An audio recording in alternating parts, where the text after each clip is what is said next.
What are military drones?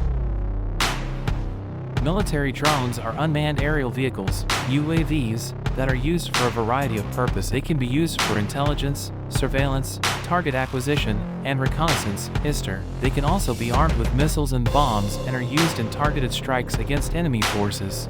Military drones are less expensive to operate and maintain than manned aircraft. They can fly for longer periods of time without refueling. They are less vulnerable to enemy fire. Disadvantages of using military drones. They can be difficult to control in high-risk environments. Military drones can be vulnerable to electronic jamming. There is a risk of civilian casualties if they are used in populated areas. Let's wrap it up.